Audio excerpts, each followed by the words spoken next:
Two female service members at Fort Sam Houston filed civil lawsuits in district court claiming they were sexually assaulted by the same man on the same day while receiving massages at a spa on Post. KSAT Investigates found the suspect was unlicensed and under investigation by the state licensing authority at the time of the incidents, raising serious questions about the vetting of civilian companies allowed to do business on the military base. We want to issue a warning. The story contains descriptions of sexual assault and may not be suitable for all viewers. Here's Dylan Collier. On the morning of June 10, 2018, an active duty member of the U.S. military, who we'll call Jane Doe 1, walked into Fort Sam Houston's historic commissary building for a scheduled 10 a.m. massage. What happened next is detailed in FBI records. Massage therapist LaDerrick McDaniel is accused of lowering the woman's panties and then using his finger and tongue to sexually assault her for the next 5 minutes. The service member, who later told FBI agents she felt frozen, whispered to McDaniel, quote, "Please stop." After the massage ended, she reported the incident to her military supervisor and was given a victim advocate.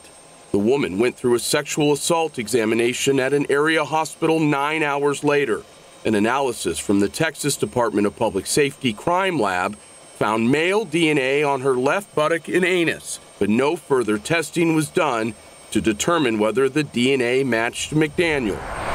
Nearly 8 months after the incident, an assistant U.S. attorney stated while the touching was most inappropriate, it was not a prosecutable federal offense, noting that even though the victim whispered that she wanted it to stop, she didn't think McDaniel could hear her. Both the FBI and Department of Justice declined to comment for this story. Civilian authorities are often hesitant to intervene in military affairs, and this includes sexual assault cases that occur on base. Rose Carmen Goldberg is a veterans law lecturer at the University of California, Berkeley School of Law. There really needs to be better coordination to ensure there's a venue for all military sexual assault victims to have their day in court. But this story doesn't end with a closed criminal investigation. In text messages sent to the spa's owner, Trey Wilkins, 2 days after the massage, McDaniel attempted to blame the victim, claiming she initiated the contact, and wrote that he immediately didn't tell Wilkins he'd been accused of sexual assault because he, quote, didn't want to make a big issue and wanted to forget about it.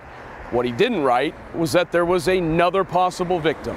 A second lawsuit filed in state district court by Jane Doe 2 claims McDaniel sexually assaulted her the same day, about 4 hours after the first incident, rubbing her private area without warning. After the woman stopped the massage, she claims McDaniel asked her if he could, quote, finish her off. The victim chose to report the assault to military authorities under restricted status, meaning no criminal investigation took place. McDaniel was fired less than a week later, and the spa eventually shut down. But what sort of vetting had it gone through before opening for business at what is supposed to be one of the safest places on earth, a heavily guarded military post? You see, McDaniel was not only an unlicensed massage therapist at the time of the alleged sex assaults, but was already on the state's radar. In May 2018, just a month before being accused of sexually assaulting 2 women, McDaniel admitted to an investigator with the Texas Department of Licensing and Regulation that he was performing massage therapy services without a license. In February 2019, the state fined him $2,500, a penalty McDaniel has never paid. Public affairs officials with the 502nd Air Base Wing would not discuss what steps the spa had to take to open on post.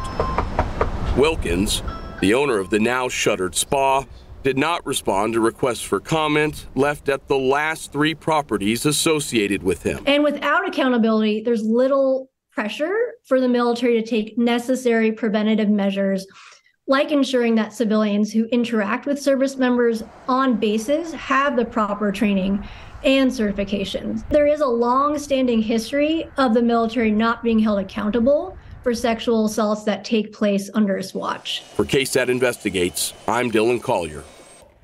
And we were unable to track down McDaniel for this story. We've been told he no longer lives in Texas. His attorney and attorneys for Wilkins and the spa did not respond to our emails seeking comment.